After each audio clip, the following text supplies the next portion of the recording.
그 핵심이 이제 진단검사법인데, 진단검사법은 결국 사회 기술적 질서를 회복시킨다는 함의를 가지고 있는 것이지, 진단검사 기술 그 자체, 기술은 기술이야 라고 얘기를 하기에는 너무나 중요한 함의들을 갖고 있다는 거죠.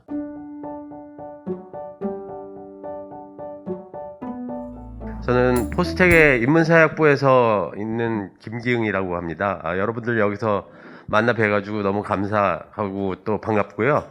여러분들 그 코로나 바이러스 때문에 많은 사람들이 고생도 하고 있고, 또 이제 다들 지금 다 마스크 쓰고 계시는데, 제가 오늘 이제 소개를 드릴 텐데, 진단기술법이 그냥 단 한 가지만 있는 것이 아니라 여러 가지가 있거든요. 그 검사법이 있는데, 각각 검사법을 사용할 때마다 그 정책적이고 사회적인 함의가 각각 다르게 나타나는데, 그게 어떻게 다른지 여러분들한테 설명드리고, 과연 기술이라는 것이 그렇게 고정되어 있는 것인가, 아니면은 굉장히 유연하게 해석의 이제 여지가 있는 것인가에 대해서 좀 말씀을 드리려고 합니다.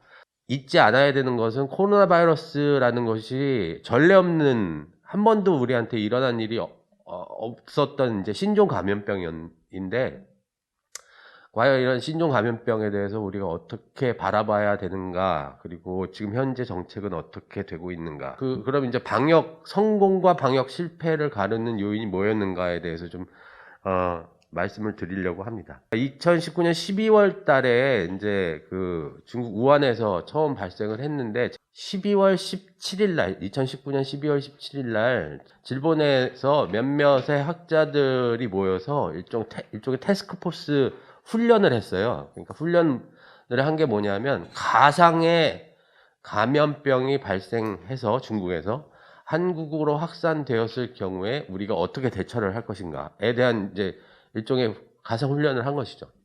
상정한 그 가상의 바이러스가 우연히도 코로나 바이러스였어요.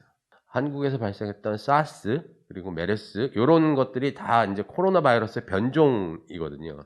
그럼 어떻게 진단을 할 것인가? 판코로나 진단법이라고 하는데, 그 진단법을 개발을 한 거죠. 그 방법을 개발을 해놓고선 12월 17일 날 개발을 해놨는데, 1월 20일 날 첫 번째 환자가 발생한 거예요. 그걸 이제 사용을 하고, 이게 지금 코로나 바이러스가 우리나라에 들어왔다. 그러면 이제 진단법을 조금 더 이제 구체화시키자. 그때 이제 중국에서 코로나19의 바이러스의 유전자 지도를 저희한테 넘겼어요. 거기에서 나타나는 특이한 그 유전자 형태 두 가지를 뽑아가지고, 만약에 그 두 가지가 검출이 되면, 이게 이제 코로나19 바이러스다라고 결론을 내릴 수 있도록 진단법을 개발을 하게 된 거죠. 굉장히 훌륭한 성과, 아니면은 또 굉장히 우연한 성과. 그래서 아주 우연한 기회에 저희가 이제 코로나 바이러스에 대해서 집중할 수 있는 준비가 되었다. 근데 이제 서구 국가들에서는 왜 그런 것들이 완전히 실패를 하고 있는가? 거기에 이제 핵심을 많은 분들이 그렇게 잡고 있죠. 테스트, 트레이스, 트리트먼트. 이거 이제 3T 정책이라고 하는데, 그러니까 맨 처음에 아주 공격적으로 빠르게 확진자 검사를 하는 것, 그리고 검사를 한 다음에 추적 장치 기술을 사용을 해가지고 이 사람의 동선을 파악하는 것. 그래서 동선 과정에서 얼마나 많은 사람들을 접촉했는가. 그 다음에 격리시킨 다음에 치료를 하는 방식인데, 이 전략은 지금 WHO 세계보건기구의 거의 표준적인 프로토콜이 된 상태고요. 3T 전략을 사용하기 위해서는 몇 가지 선행되어야 되는 조건이 있어요. 스마트폰 보급률이 90% 이상이어야 되는 거고요. 그 다음에는 사람들의 협조가 필요하죠. 그러니까 제가 갖고 있는 어떤 권력이라든지 어떤 권리의 일부를 떼가지고 국가한테 일종의 반납을 하는 형태잖아요. 지금 비상 상황이니까. 몇 가지 이제 굉장히 중요한 단서가 있는데, 우리가 정부를 믿어야 돼요. 투명성이라는 게 좀 있어야 되는 것이고, 투명성과 아주 신속성. 그래서 선결 조건이라는 게 기술적인 선결 조건, 그리고 굉장히 빠르고 신속하게 많은 사람들이 거기에 달라붙어서 일을 해야 돼요. 그 정도의 방역 관계자들을 동원할 수 있는 능력이 있어야 돼요. 국가가. 그러니까 아주 빠르게 동원할 수 있는 능력이 있어야 되고, 그리고 이제 기본적으로 사람들을 격리시킨 다음에 이제 치료를 할 수 있는 치료의 제반적인 여건, 이런 것들이 필요하다라는 거죠. 이제 우리가 많이 사용하고 있는 RT-PCR법이라는 게 있어요. 아주 그냥 짧은 단편의 어떤 샘플을 갖다가 집어넣고선 유전자를 증폭시킬 때 그 증폭 기구가 이제 PCR이라고 하는 거거든요. 중합 요소 연쇄 반응기. 근데 이제 우리가 검체를 채출하면 검체에서 아주 작은 단편의 바이러스 조각이라도 발견이 되면 그거를 발견하기 위해서 증폭을 시켜서 샘플 속에서 이 사람이 바이러스에 감염됐다 아니다, 몸속에 이 바이러스가 있다라는 거를 알 수 있는 그 장치가 바로 이제 RT-PCR법인데, 여기에는 특히 이번 코로나 바이러스 같은 경우는 2개의 유전자 지도가 쭉 있는데, 그 유전자 지도 중에서 두 부분을 특히 중요하게 이제 핀포인팅을 하는 거죠. 그래서 두 부분을 발견을 해서 정확하게 바이러스 유전자가 존재하고 있다라는 것을 알아내고 확진자이십니다라고 이제 얘기를 하는 그 방식인데요. 여기에 우리가 필요한 거는 굉장히 정확해야 되고요. 이게 정확성이 굉장히 높고요. 그리고 지금 시간이 검사 시간이 굉장히 짧아져가지고 아침에 검사하고선 저녁 때쯤에 문자가 오더라고요. 그런 측면에서 RT-PCR법은 우리가 지금 사용하고 있는 진단법 중에서 제일 정확성 면에서, 그리고 이제 WHO에서도 이 방법을 쓰도록 해라 라고 하는데, 문제는 뭐냐면 PCR 장치가 있어야 돼요. 그러니까 실험실이 있어야 되는 거죠.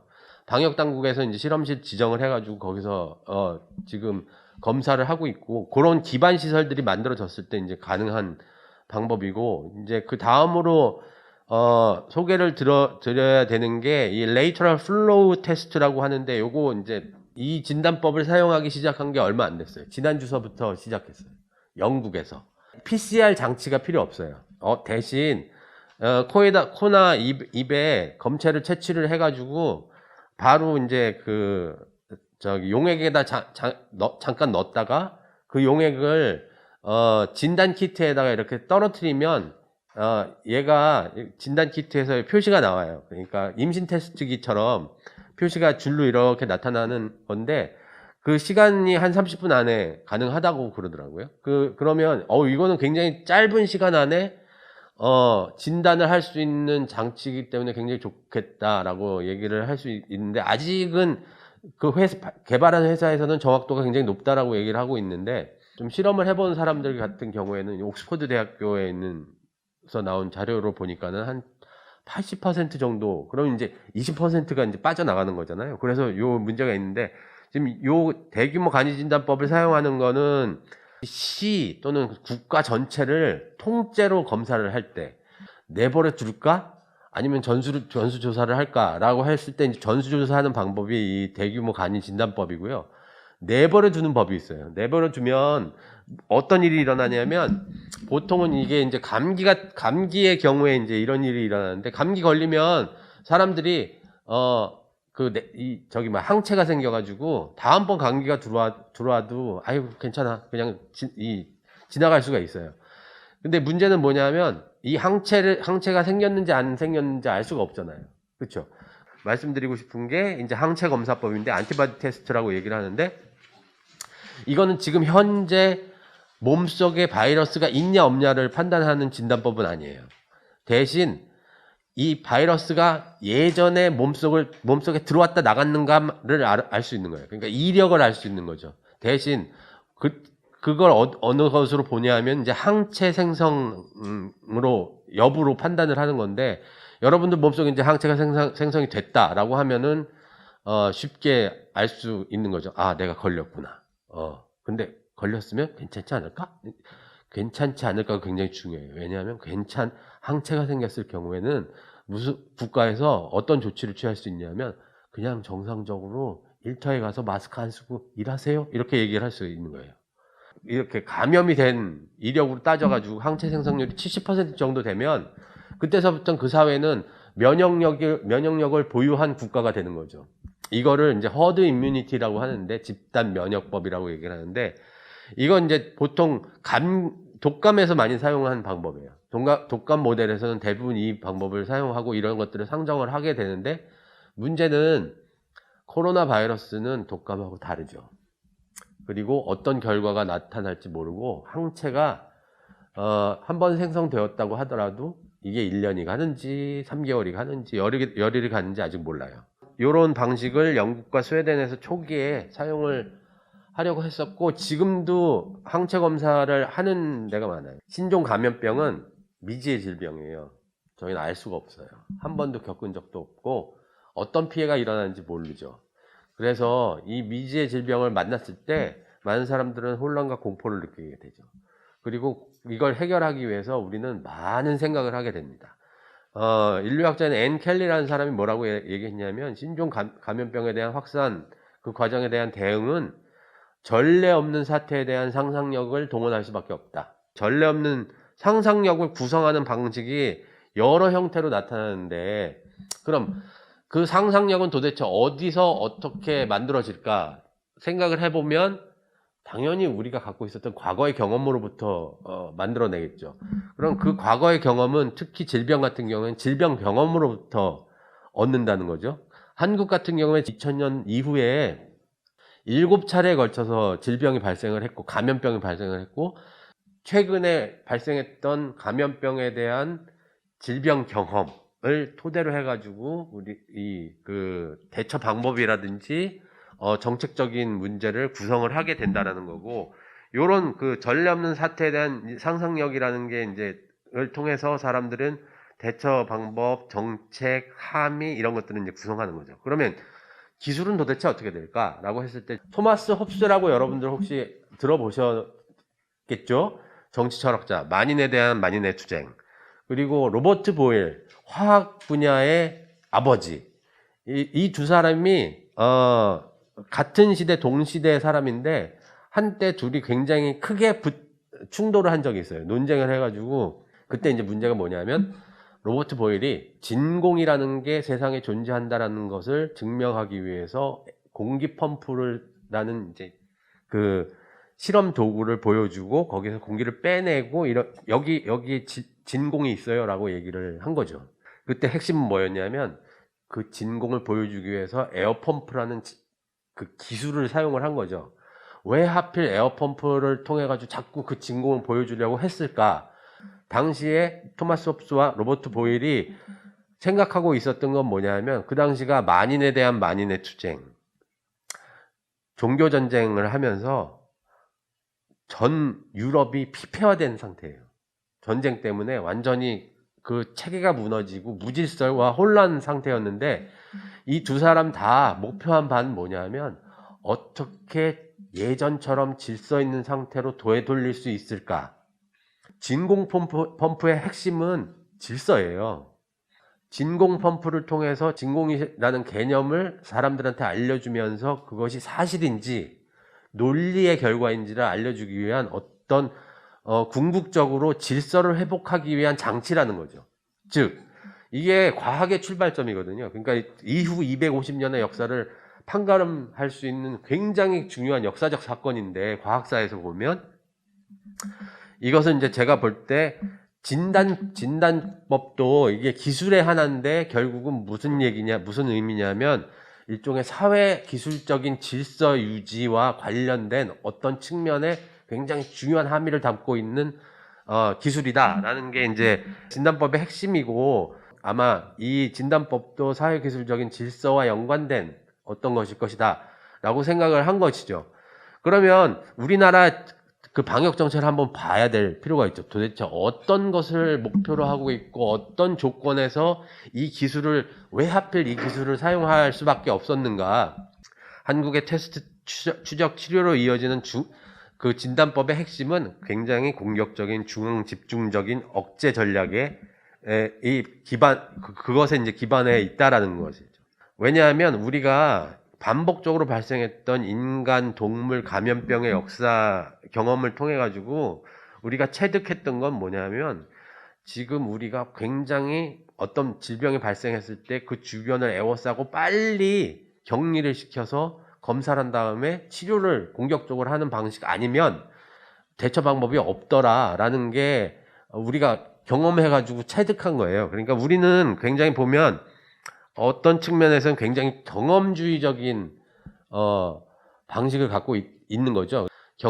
그 경험에 기반해가지고 상상력을 동원을 해서 만들어낸 사회적 질서, 우리가 질서를 회복시키기 위해선 이러저러한 방법을 사용해야 되는데 딱 맞아떨어지는 게 이제 RT-PCR법이라는 것이고, 어떤 그 의사분들은 뭐라고 그러냐면 한국의 그 중앙집중적인 억제 정책은 그냥 중앙집중적 억제 정책이라고 얘기를 할 수 있겠지만 보통 이것을 다른 얘기로 하면 그냥 임기응변식 대처였어 라고 얘기를 하는 사람들도 있어요. 그러면 요거를 좀 그럴듯한 말로 이렇게 표현할 수 있는 방법이 없을까 제가 고민을 하다가 요거는 패치워크, 그러니까 사실은 패치워크도 임기응변이랑 되게 비슷한 의미인데 패치워크 전략이 아닐까. 그러니까 그 경험에 기반해 가지고 사안에 따라서 대처할 수 있는 방식. 근데 이제 요거의 단점은 뭐냐면 장기 지속성이 굉장히 떨어진다는 거예요. 지금 많은 학자들이 무슨 얘기를 하고 있냐면 우리가 갖고 있는 지금 능력과 수준을 가지고 봤을 때 우리는 마라톤 경기를 지금 100m로 달리고 있는 것과 같다. 마라톤을 100m로 뛸 수는 없잖아요. 그러면 이제 장기적으로 우리가 백신이 나올 때까지 어떻게 할 것인가, 요거에 대해서 좀 고민을 해볼 필요가 있는 것이고, 좀 아까 말씀드렸던 그 패치워크라고 경험에 근거한 그 방역 방식의 기반이 어디서부터 왔을까? 저는 이제 요거를 이제 어디서 찾냐면 구제역으로부터 찾거든요. 구제역은 사실은 인간 질병이 아니라서 크게 관련이 없어 보여요. 근데 알게 모르게 그 감염병에 대한 방역을 추진하다가 얻어서 우리가 취득한 경험이 있어요. 엄청난 피해를 입었는데 그때 문제가 뭐였냐면 마지막으로 구제역이 발생했던 거는 일제시대 때예요. 그러니까 일제시대 때서부터 한 60년 동안 발생하지 않았다 갑자기 질병이 발생하니까 당황한 거죠. 그래서 여러 가지 진단법을 사용을 했는데 그때 사용한 진단법이 이제 구제역 항원항체 진단 키트라는 게 있어요. 거기 똑같이 굉장히 간단한 방법인데 그때 무슨 문제가 있었냐면 오독을 했다는 거예요. 그 수의사가 보고선 이거는 구제역이 아닌 것 같은데 라고 판단을 한 거죠. 근데 사실은 구제역이었던 거죠. 그래가지고 이제 굉장히 큰 문제가 있었는데 여기서 중앙정부에서 그 당시에 뭐라고 그랬냐면 아이고 지방에 있는 수의사들이 그거를 제대로 작동할지도 모르고 진단도 잘 못했어 라고 비난을 했어요. 그랬더니 지방정부에서 무슨 소리라는 거야. 너희들이 우리한테 그 권한을 줬으면, 진단할 수 있는 권한을 줬으면 우리가 벌써 그걸 진단했고 치료 들어갔어 라고 얘기를 했는데, 그럼 여기서 핵심은 뭐냐면 누가 그 진단법을 사용하고 관리할 수 있는 권리를 갖고 있는가, 이 권한이 누구에게 있는가, 이 논쟁이 벌어졌어요. 그 당시에 2010년도에 그 논쟁 과정에서 계속 지방정부, 특히 경상북도하고 이제 경기도 같은 경우엔 아예 우리가 여기에 검사실을 만들어 놓고 검사를 할 테니 검사 권한을 우리한테 달라고, 이 진단법을 사용할 수 있는 권리를 달라고 그랬더니 중앙정부에서 감염병은 고로 원래부터 중앙정부에서 한꺼번에 처리를 해야 되는 거야 라고 계속 우겼어요. 그래가지고 둘이 팽팽하게 맞서다가 결론이 중앙정부 쪽으로 넘어가게 된 거죠. 그래서 그 당시에 그럼 우리가 중앙집중적 공격적 방어 전략이라고 얘기를 했을 때 그 중앙집중성이 어디서 기원했는가, 2010년도 구제역에서 만들어진 거죠. 누가 검사를 할 수 있느냐는 중앙정부에서 하냐 아니면 지방정부에서 하냐 아니면 일반 시민이 할 수 있냐, 이건 굉장히 다른 문제죠. 지금 요 혼란이 어디서 일어나냐면 지금 영국에서 일어나고 있어요. 제가 영국 사례를 잠깐 보여드릴 텐데, 왜 영국 사례를 보여드리냐면 영국은 대표적인 실패 케이스예요. 동시에 영국의 케이스는 대표적인 교과서 케이스예요. 영국의 방역 정책은 교과서에 나오는 대로 했어요. 우리가 알고 있는 교과서의 방역 정책, 그러면 1, 2, 3, 4 할 때 영국은 그대로 따른 거예요. 왜냐하면 영국이 만들어 놓은 거거든요. 지난 200년 동안. 근데 영국이 대실패를 한 거죠.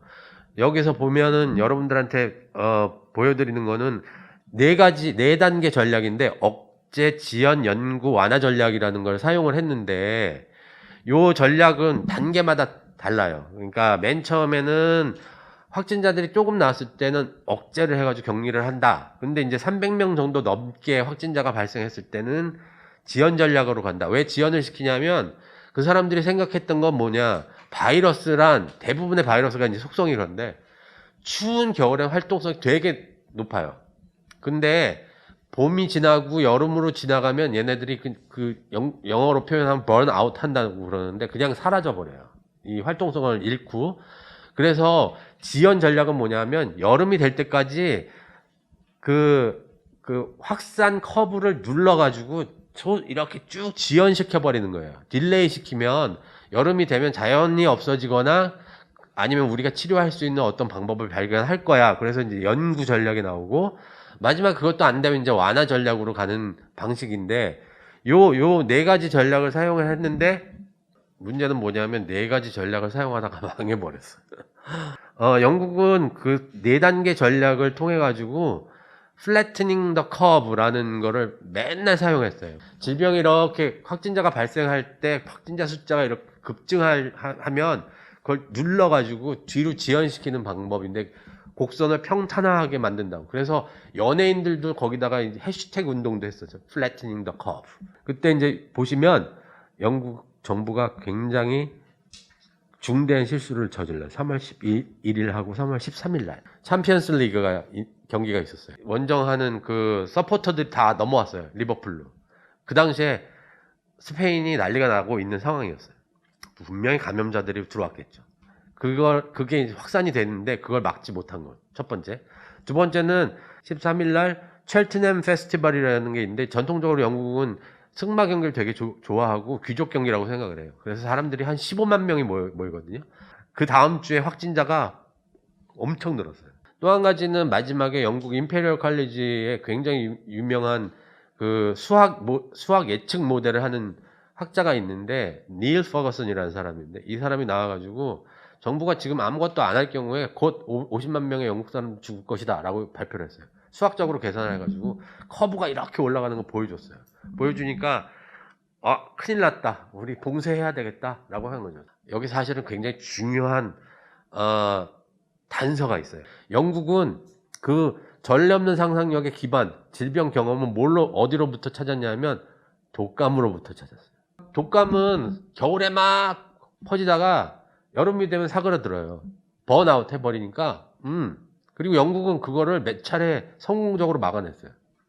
그러니까 무슨 생각을 했냐면 이게 이 바이러스가 독감이랑 되게 비슷할 것 같으니까 이걸로 기반해서 계산을 해보면 50만 명 죽을 거고 독감을 기반으로 하면은 순식간에 한 70% 감염시키면 면역력이 생길 거고 그 다음에 문제 없이 사람들을 다시 일터로 되돌려 보내면 영국 경제는 마비 안 되고 잘 돌아갈 거야 라고 했는데 하루 확진자가 21,350명 근데 어저께 확진자가 33,000명이었어요. 기하급수적으로 계속 증가하고 있는 거예요. 그래서 지금 재봉쇄령이 내려졌고 12월 3일까지 국가 전체를 닫아버렸어요. 진단검사법이 시작된 것도 알고 보면 여기 targeted testing only 하다가 why the testing available 이렇게 지금 말씀을 드렸는데 그 기준점이 5월 중순이 돼서야 정부에서 이 PCR 방법을 가지고선 테스트를 하자라고 얘기를 하기 시작을 한 거죠. 즉 영국의 모델은 뭐냐면 우리가 알고 있는 추상적인 독감 모델을 기반으로 했다라는 거예요. 패착의 시작은 거기로부터 온 거죠. 지금 영국 사람들을 괴롭혔던 건 독감이에요. 그러니까 사람들이 질병 경험을 삼을 때 그 독감을 가지고서 모델로 삼을 수밖에 없다는 거죠. 독감 모델을 기반으로 해가지고 모델을 만들어서 진단검사법을 추진을 했고 진단검사법을 추진할 때 RT-PCR을 사용을 했어요. 지금도 사용을 하고 있고요. 한국처럼. 근데 문제는 뭐냐면 누가 관리를 하는 거예요. 한국은 지금 중앙정부가 독점적으로 관리를 해요. 근데 영국은 그게 이원화돼 있어요. 하나는 중앙정부, 하나는 민간기업. 민간기업한테 아웃소싱을 해버렸어요. 그래가지고 지금 퍼블릭 헬스 잉글랜드라는 거 하고 내셔널 헬스 서비스, 이거는 공공 영역 중앙정부가 관리하는 부분이고, 나머지 제가 여기 써놨던 들로이트라는 회사가 민간 회사인데 뭘 하는 회사냐면 컨설테이션 하는 회사예요. 또 아웃소싱을 한 거죠. 그래가지고 지금 혼란이 일어난 부분이 요 두 부분인데, 통계치도 안 맞고 제대로 보고가 안 돼가지고 3만 케이스가 넘게 확진자가 발생하고 있다라는 거는 지금 그 추적 검사가 제대로 안 이루어져가지고 나타나는 결과고, 결국은 지난주에 록다운 시작하면서 봉쇄를 시작하면서 영국에서 아이고 그러면 이거 RT-PCR을 대대적으로 개선을 하자, 중앙정부가 권한을 가지고, 그리고 플러스 뭘 하냐면 실험적으로 리버풀 시민을 전체로 전수조사하는 매스 테스팅을 사용해보자.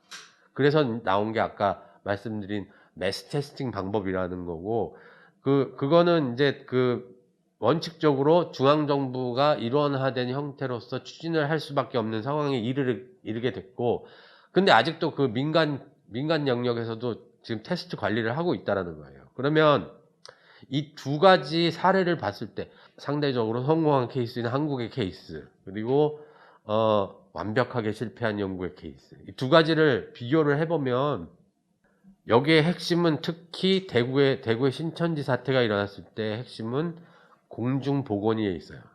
공중보건의가 의사 시험을 끝내고 군대를 가야 될 때 군대 대신에 가는 게 이제 공중보건인데, 때마침 3월이 뭐냐면 새로운 공중보건의들이 군대 훈련을 받기 위해서 입소하는 시기예요. 입소할 때 뭘 했냐면, 너희도 훈련 안 받아도 되니까 대신 대구로 가. 그랬더니 네, 그래서 1700명을 한꺼번에 보는 거예요. 생각해보세요. 1700명의 공중보건의가 한꺼번에 프론트라인에 쏟아져 들어오면 일은 원활하게 되겠죠. 그러니까 아주 신속하게 맨파워를 동원할 수 있는 능력을 갖고 있는 기반시설이 있는 국가. 영국은 뭘 사용했냐면 은퇴한 65세 이상의 할아버지 의사 선생님들한테 전화를 했어. 제발 좀 가주세요. 네, 그리고 다 갔어. 은퇴 의사, 은퇴 간호사들이 또 프론트라인에 섰는데, 문제는 뭐냐? 아차, 오히려 감염에 걸려가지고 많은 분들이 돌아가셨어요. 이 상황은 결국은 우리가 사용하고 있는 시적절한 진단검사법 플러스 군사작전을 방불케 할 수 있는 대규모 인력 동원 플러스 기본적으로 PCR을 돌릴 수 있는 실험실 시설이 갖춰져 있는 그 상황에 적합한 이 진단검사법이 바로 RT-PCR 검사법이라는 것이고, 반면에 지금 영국같이 일단 확산이 돼서 통제가 불가능한 상태에서 만약에 여러분들이 방역 당국자라면 어떻게 하시겠어요? 일일이 한 명한테 RT-PCR법을 사용하시겠어요? 싹 다 전수조사를 하시겠어요? 전수조사를 할 수밖에 없죠. 이게 사회적 상황과 맥락에 따라서 진단검사법의 배치라든지 사용법은 굉장히 다르게 사용될 수 있는 것이고, 그러니까 우리가 생각하는 RT-PCR법이 비록 WHO에서 얘기하고 있는 표준안이라고 얘기를 할 수 있지만, 이거는 각 국가의 상황과 맥락에 따라서 각각 의미가 다르고 배치할 수 있는 조건이 다르다는 거예요. 그러니까 기술 자체가 원래 고정적으로 어떤 기능이 존재하는 게 아니라 사람들이 거기에 대해서 해석해 나가는 해석적 유연성이라고 표현하거든요. 어떤 사물에 대해서 사람들은 각각 다른 의미를 붙여요. 지금 진단법에 있어서도 그런 형태의 차이가 나타나고 있다라는 것이고, 거기 이제 마지막 결론으로 여러분들한테 말씀드리고 싶은 거, 그럼 도대체 한국의 방역 정책의 핵심은 도대체 뭐라고 표현할 수 있냐? 한 줄로 공간 방역입니다 라고 저는 결론을 내릴 수밖에 없어요. 왜 공간 방역이냐면, 우리가 이 진단법을 배치를 하고 사용하는 것은 무작위로 길거리에서 감염된 사람을 뽑아가지고 검사하지 않아요. 어느 길거리를 돌아다니셨어요? 이거는 두 번째 문제지, 첫 번째 질문은 그게 아니라 어디에 가셨었어요? 라고 하는 거예요. 지금 이 카페에 가셨나요?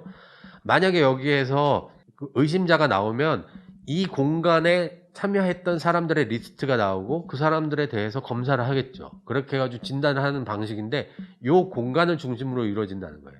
반면에 서구 국가들은 아직도 공간 중심보다는 행동 방역에 치중하고 있어요. 행동 방역은 뭐냐면 시민들한테 손 좀 제발 씻어주세요.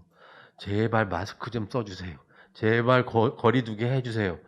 근데 이게 잘 안 먹혀요. 왜냐하면 사람들이 물론 손 열심히 씻고 마스크도 쓰고 다니는데 그러지 않는 사람도 되게 많아요. 그럼 행동 방역이 왜 그렇게 이루어질 수밖에 없고 항체 검사에 매달리고 또 매스 테스팅에 매달리는가? 핵심은 뭐냐면 영국이 갖고 있는 제도 중에 제일 자랑하는 제도가 NHS거든요.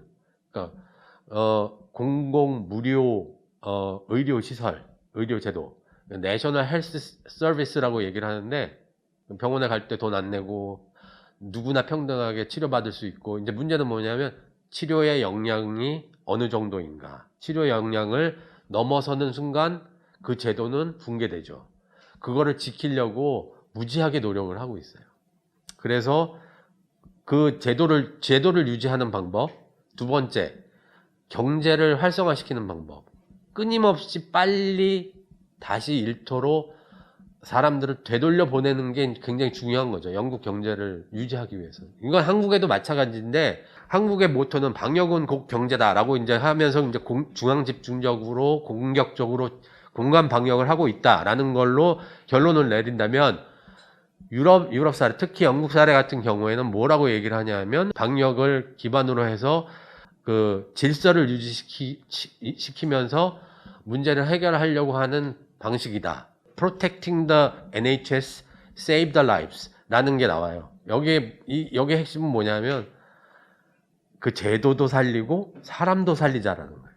근데 우리나라는 2000년대 이후에 방역 제도는 끊임없이 바뀌어갖고 그 제도 변화를 보면은 이 사람들이 원칙이 있는 거야 없는 거야 비판적으로 바라보면 그렇게 볼 수도 있는데, 한편으로 바라보면 되게 유연하게 제도를 사용을 하네. 즉 한쪽은 굉장히 경화된 제도, 한쪽은 굉장히 연성 제도라고 얘기를 할 수가 있는 거죠. 그런 측면에서 굉장히 다르게 볼 수가 있고, 만약에 왜 우리가 성공하게 되었는가 라는 걸 이제 조사를 해보면 아마도 이런 측면에서 생각을 해보면 답이 나오지 않을까라는 생각이 듭니다. 결국 그런 측면에서 진단검사법은 결국 사회기술적 질서를 회복시킨다는 함의를 가지고 있는 것이지, 진단검사 기술 그 자체 기술은 기술이야 라고 얘기를 하기에는 너무나 중요한 함의들을 갖고 있다는 거죠. 그래서 여러분들도 혹시 제가 오늘 진단검사법에 대해서만 말씀드렸지만 주변에 여러분들이 사용하고 있는 수많은 테크놀로지들을 볼 때 한번 생각해 보세요. 이건 도대체 어떤 사회적 의미를 가지고 있지? 그리고 어떤 사회 제도적인 측면이 있을까? 그러면 굉장히 재밌을 거예요. 여러분들이 쓰고 있는 안경, 여러분들이 사용하고 있는 컴퓨터, 여러분들이 통화하고 있는 스마트폰 다 의미가 있고 사회 기술적 함의가 있는 거라는 거를 말씀을 드리면서 제 발표는 가늠을 하도록 하겠습니다. 감사합니다.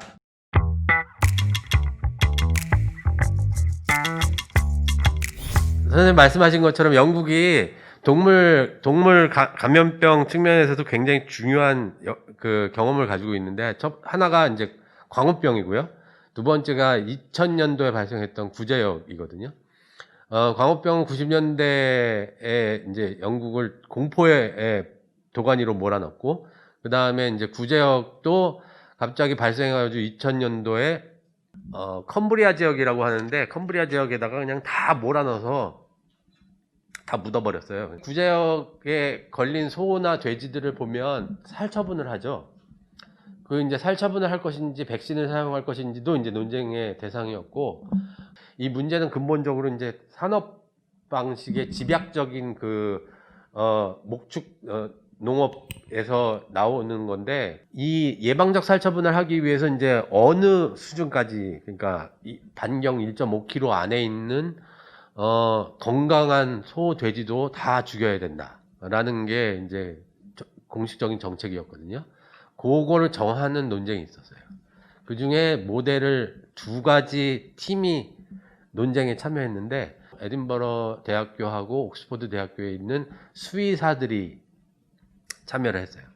수의사들이 무슨 모델을 만들었냐면, 사실은 지리적으로 다 상황이 다르고 그 농가가 위치한 상황도 다르기 때문에 그 전파의 상황을 고려를 해보면 그 지역적 전파의 특정 측면을 고려를 해가지고 반경을 결정해서 살처분을 해야 된다. 즉 뭐냐면 그 사회가 그 지역이 갖고 있는 특수한 조건에 따라서 살처분을 해야지, 우리가 천편일률적으로 1.5km, 그때 1.5km를 주장한 사람들이 임페리얼 칼리지의 닐 퍼거슨이라는 학자가 있다고.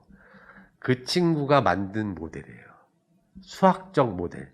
그 당시에도 제가 말씀드렸죠. 영국의 기본적으로 모델링하는 사람들의 기본 전제는 어느 모델이라고요?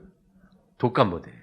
임페리얼 칼리지에 있는 그 수학적 모델러들이 뭐라고 그랬냐면, 지금 수의사들 그 지역의 상황을 고려해야 된다라고 얘기를 하는 사람들은 너무 그 목축업을 하고 있는 사람들에 대해서 낭만적이고 목가적으로 자기 감정을 실어가지고 얘기를 한다는 거예요. 그래서 비과학적이라고 비난을 해요.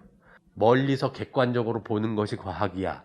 나는 그 고정관념을 사용하다 보니 결국은 그 독감 모델에 근거한 수학 모델에 근거한 예방적 살처분 모델이 득세를 하게 된 거고, 결국 그것이 공식화돼가지고 공식적인 정책으로 이어졌다는 거죠.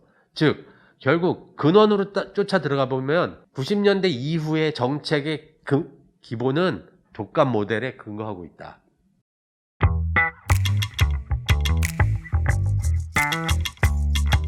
한때 왜 동양 사람들은 마스크를 저렇게 열심히 쓰고 다니고 자신의 권리의 일부를 떼어서 위임하는 걸 저렇게 자연스럽게 생각할까? 그쪽에서 나오는 얘기는 원래 전통적으로 유교적 방식은 위계적 관계에 있기 때문에 국가에서 얘기하는 명령 체계를 일반 사람들은 그냥 순응하게 들을 수밖에 없어 라고 얘기를 하는 게 그쪽의 논리였고, 아니면 각각 국가들이 중국도 그렇고 뭐 한국도 그렇고 대만도 그렇고 그런 국가들이 예전에 다 독재 정부의 경험을 갖고 있어가지고 우리의 무의식 기저에 약간 그 독재 정부에 순응하는 그런 기제들이 작동하고 있다라고 이제 근거를 판단을 한 거죠. 거기에 대해서 저는 그렇게 생각합니다. 저희는 정부를 쓰러뜨린 경험이 있어요.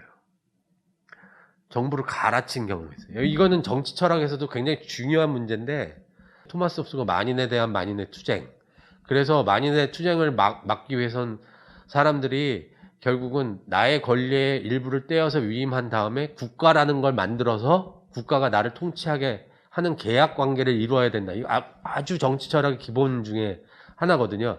근데 그때 만들어진 국가는 토마스 홉스가 뭐라고 그랬냐면 괴물 같은 존재가 될 수도 있어. 그래서 그 토마스 홉스가 쓴 저작 중에 리바이어던이라는 얘기가 거기서 나오는 거예요. 반면에 프랑스의 장 자크 루소라는 사람이 있었어요. 만인에 대한 만인의 투쟁은 아니고 좀 더 평화로운 상태의 사람들이 서로 연민을 가지고 협조를 하다가 보면 계약 관계가 이루어지고 그래서 국가를 만든다. 나의 권리의 일부를 떼주는 계약 관계를 국가와 맺게 된다라고 했는데, 장 자크 루소는 단서를 붙였어요. 그 국가가 잘못 작동되었을 경우 우리는 그 국가를 갈아치울 수도 있어. 자, 그러면 우리는 1997년도 민주화 이후 그리고 뭐 촛불의 경험도 있었고, 이 와중에 사람들은 무슨 생각을 하냐면 시민성이라는 걸 자각을 한다는 거죠. 사스 지나가고 나서 사람들이 위생, 건강권 그리고 시민권이 같이 만들어지는 그때, 그러면 사람들이 자각을 해가지고 시민성이라는 게 있어서 그 국가에게 내가 권리를 떼주면 국가는 나에게 무엇인가를 해줘야 된다라는 생각을 당연히 하고 있어요. 그래서 일종의 계약 관계가 있는 거지, 만약에 그 국가가 한 틈이라도 잘못을 하면 무슨 문제가 나오면 꽝 반대로 이제 들이박죠. 쉬운 얘기로 하면 저는 서구의 일부 학자들이 얘기하고 있는 그 수능론, 사실 한쪽 측면만 바라본 것이지 이쪽 측면은 전혀 고려하지 않고 있다는 거죠. 저희도 그 민주주의 경험이 아주 짧은 시기이긴 하지만 집약적으로 이루어졌고 그 집약적으로 이루어진 가운데서 무엇인가 시민권이라는 게 형성되는 가능성이 분명히 있었다라고 저는 말씀을 드리고 싶어요. 네.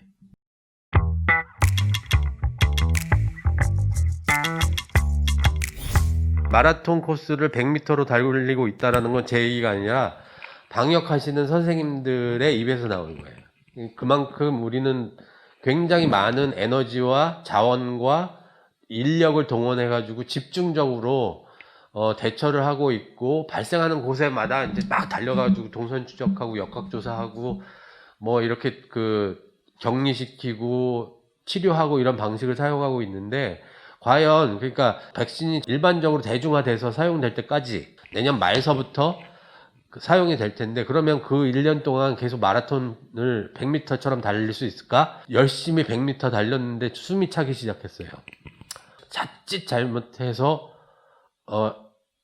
최악의 상황이 발생하면 어떻게 할까라는 것도 좀 고려를 해야 되겠죠. 제 그냥 개인적인 소견인데, 저는 이제 마라톤으로 좀 돌아가야 될 시간이, 마라톤 뛰듯이 돌아가야 될 시간이 필요하다고 생각해요. 공간 중심의 방역을 해왔고 굉장히 공격적으로 추진해왔다 라는 건 뭐냐면, 그거는 자원이 가용하고 그만큼 에너지가 있을 때 가능한 방식이지 장기적으로는 불가능하다고 생각해요. 장기적으로 가능하게 하려면 사실은 영국에서 사용한 텍스트북 케이스의 행동 방역을 해야 돼요. 뭐 알게 모르게 여러분들 뇌리 속에 마스크 써야 된다라는 게 이제 일종의 규범처럼 작용하고 있긴 하지만, 거리두기서부터 해가지고 여러 가지 행동 방역의 요소들이 분명히 존재하고 있는데, 그런 것들을 자발적으로 받아들여서 사람들이 실행할 수 있는 어떤 조건을 만들어 놓는 것, 그것이 사실은 이제 마라톤을 뛰는 방식이겠죠. 영국 같은 경우에는 그것이 100% 틀린 방식은 아니라고 생각을 해요. 그래서 행동 방역을 할 수 있는 그런 그 시민의 자발적 참여, 그게 이제 절실하게 필요한 상황이죠. 지금까지는 국가가 다 해줬어요. 저희는 그냥 가만히 있으면 돼요. 하라고 그러는 대로 따르면 되는데, 사실은 그 시민성이라는 건, 이제 저는 그걸 바이오시티즌십이라고 얘기를 하고 싶은데, 생명시민권이라는 거는 사실 시민들이 갖고 있는 자발적인 행동의 방식으로부터 시작이 된다고 생각돼요. 그래서 이 기회로 이제 장기적인 마라톤을 뛸 때 우리가 갖고 있는 시민의 권리를 충분히 행사하자, 자발적으로. 네. 그런 방법이 필요하다라고 말씀을 드리고 싶네요.